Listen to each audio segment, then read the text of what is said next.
milkoomne rabbirraa milkoomne ofuuree ofolluuree ateetee nageenyi sobbooqa akka duruu.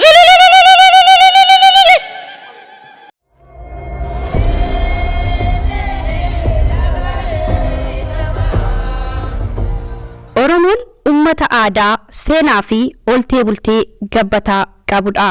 Aadaan immoo calaqqee eenyummaa saba tokkoo kan ibsudha.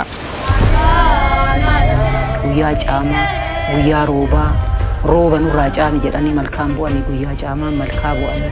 Ateeteen ayyaana sanyii fi hormaata qajeelchituu ummata Oromoo gidduutti beekamudha. Sirni ateetee waggaatti al tokko kan gaggeeffamu ayyaana hawwataa jedhamuun kan beekamudha. Kanuma bu'uureffachuun fiilmiin dookimantarii ateetee ayyaana hawwataa ibsu fulbaana 8 bara 2017 hoteela Sharaatanitti eebbifameera. Galti nagaa galgalti nagaa galti nagaa galgalti nagaa galti nagaa galgalti nagaa. Yaa Rabbi nagaa nu oolchite nagaa nu bulchi biyya teenya nageessi nagaa nu dheeressi wallaala nurraa balleessi gada bissi galchi gadaa tee moosisi Oromoo irree jabeessi diina kee balleessi hagana badhaadhi ammallee faatee waan dhagayi lafti dhagayi elellee quubsi jechoo ateetee quubsi jechoo yaa Rabbi nuu quubsi aadaa teenya yaa Rabbi kolba nuu deebisi biyya teenya nuu nageessi nagaa nuu dheeressi barataa qubee qajeelchi barsiisaa sammuu qajeelchi yaa Rabbi waraana mana deebisi walii nu galchi hagana badhaadhi horaa bulaa waa hunda gaa. Kan nagaan oole nagaan nu bulchi tolaa wajjin nu bulchi hamaan garagara nu bulchi darbataa eboo qajeelchi barataa qubee qajeelchi taa'aa gaaddisa qajeelchi murteechaa murtii qajeelchi jireenya fayyaa qajeelchi kunoo haawwan teenya siiqqeen teenya haati siiqqee gammadee yaa Waaqayyo galanni si haa ga'u aadaan nu deebitee galanni si haa ga'u mirga ooltee galanni si haa ga'u horoodhaaf taanaa galanni si haa ga'u nagaaf taanaa galanni si haa ga'u kunoo haati siiqqee biyya nagaa godhuuf cinaa dhaabbattee kadhaa jirti yaa Waaqayyo nuu kadhatami yaa Waaqayyo nama keenya wal taasisi yaa Waaqayyo nama keenya wal araarsi araara bakkaan nu ga'i walii galtee nu kenni birraan adda waraanaati adda waraanaa adda dhukkubaati nu baasi irreecha nu hoofolchi masqala nu hoofolchi faatii nu hoofolchi walii galtee nu kenni kana fudhaa kana fudhaa kana fudhaa. Ateete dhalaaf dhalattuu nagaa nu godhe ateete dhalaaf dhalattuu nagaa nu godhe aleete nageenyi nu waa dhufu ateete dhalaaf dhalattuu nagaa nu godhe nagaa.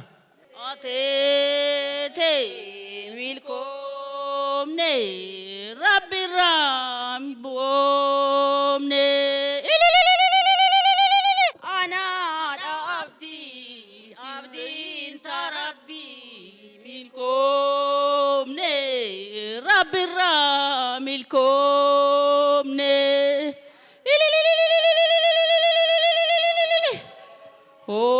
Ofuuree ofolluuree ateetee nageenyi sobbooqa akka duruu.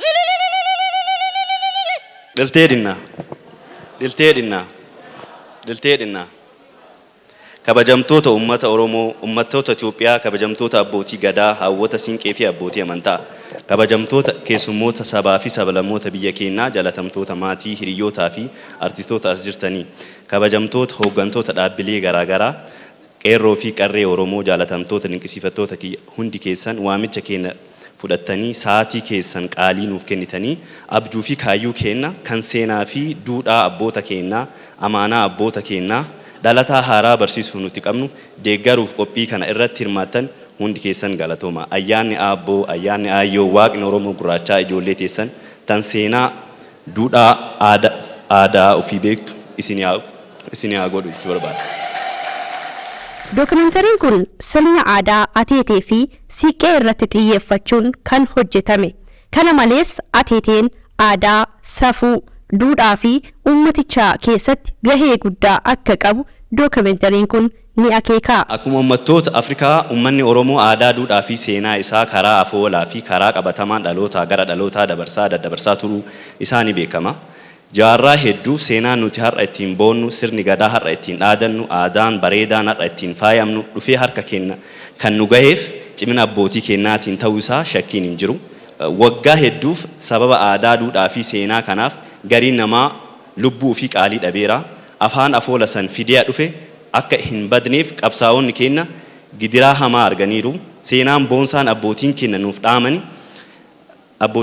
dhaamanii fi aadaan bareedduun teenya akka hin banne qabsoo hadhooftuu dhandhamaniiru.